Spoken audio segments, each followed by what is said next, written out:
Praise the Lord! Amen.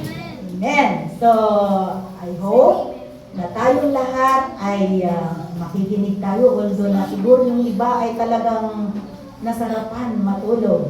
Pero talagang sobrang masarap talagang matulog. Kaya ng sinabi ko nga kanina, ako ay sa loob ng isang linggo na cut yung tulog ko. Nung dumating ako ay talagang itinulog ko talaga. So, awa ng Diyos, nakapag-recover na rin po ako. At konting konting chika. Yan, pampagising. Ano yung mga, ngayon? Yung mga bago o mga monotonous na naririnig nyo mga nakaraan sa loob ng 6 na araw. Ano yun? Na nakiambag kayo sa bayan. Ano yun, mga salitang yun. Kasi kayo ay nakatutok sa mga cellphone, kagaya ko din. Ang balita, ang bagyo, di ba? Naglindol sa bagyo, di ba? Yun. At ano pa? Ako'y nakikinig din sa Senado. Ano yung mga salita naririnig yun? Naririnig ninyo? Objection, Your Honor. Di ba? Yan ang mga, ngayon, mga trending ng mga naririnig natin. Pero mga kapatid, merong ding hangganan yan. Kasi ngayon ay araw ng Sabat, tayo naman ay makikinig sa mga salita ng Panginoon. Tapos ng 6 na araw, magpalinga tayo at busugin din natin yung ating spiritual na pamumuhay. Yan, sumabuti na lang at mayroong Sabat, no? Ako nung last Sabat, hindi talaga ako nakasimba mga kapatid. Pero nanood ako ng live sa rooftop. Yan, si Brother Thompson ang kanilang speaker. So, rin ako sa araw ng Sabat. Pero last Sabat, nandun po ako sa NLAC. Doon po ako nagsimba. So, kanina po, binasa po, ang ginawa ko, although hindi po sermon yung dadalhin ko sa inyo mga kapatid. Ang idadalhin ko lang sa inyo ay mga prinsipyo o principle of effective outreach. Yan, ang ganda ng pagkano yun. Kasi kanina, yung ating promotional, ano yung prinomote ni Kuya Dong?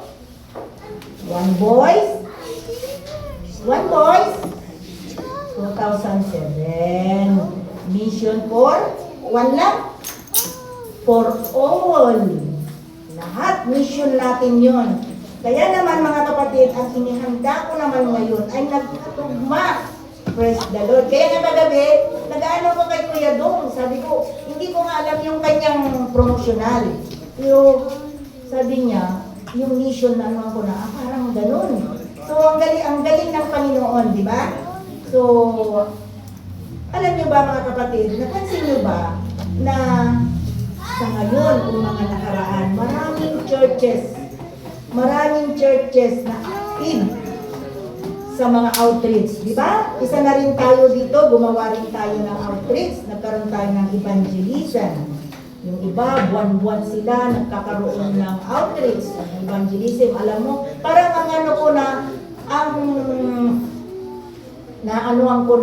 masigasig na church ay rooftop, Bagumbayan, maya-maya yan, di ba? Nag-outreach po sila mga kapatid, marami silang mga activities na ginagawa. Kaya tayo din, alam niyo mga kapatid, minsan tayo mga nag-house to house, di ba? Nagba-Bible study, yan. Tapos, di ba minsan naiisip natin pagka nandun na tayo, parang bakit kaunti? Di ba? Naramdaman niyo ba yun mga kapatid? Parang, bakit ang dami? Bakit ganun? Mayroon naman tayong, nagpakain naman tayo, di ba? Inumpisa natin yung anong tawag dito? Yung ground preparation. Pero bakit? Bakit minsan kukunti ang bunga? Yan. So, sa umaga nito mga kapatid, sasagutin natin itong mga tanong na to. Maraming mga tanong. Diba? Sabi niya, napapansin ba natin, naiisip ba natin na bakit kukunti ang bunga o bakit maraming naaabot pero kakaunti ang nagpapatuloy. Yan. O, meron pang isang tanong. At bakit? Marami namang nakakarinig ng mga gospel, pero kakaunti ang disciples. Yan. Kaya, itong mga tanong na to ay unti-unti nating sasagutin o kaya pwede nating ma-resolvahan na habang pinag-aaralan natin mga kapatid. Alam nyo, hindi lang po sa dami ng outreach ang mahalaga. Yan. Ang mas mahalagang tanong ay kung ang ginagawa ba natin ay nakaangkla ba sa biblical principles. Yan ang tanong ng gano'n. Nakaangkla ba tayo? Bakit yung mga ganong mga tanong ay hindi natin masagot? Bakit? Maraming bakit.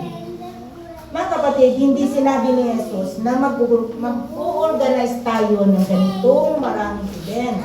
Kundi, ano yung malinaw na utos? Ang sabi niya, make disciple. Sabi niya, yung binasa ni Elder George kanina, doon sa Matthew 16 verse 24, nang magpagayoy sinabi ni Jesus sa kanyang mga alagad, kung sino mang tao ibig sumunod sa akin ay tumanggi sa kanyang sarili at pasanin ang kanyang cross at susunod sa kanya. Alam niyo po itong mga i-share ko sa inyo mga kapatid. Na ano po na nakita ko dito sa elders natin, mga elders digest. Yeah, so inikli ko na lang ito mga kapatid. Pero alam ko na marami po tayo ditong matututunan.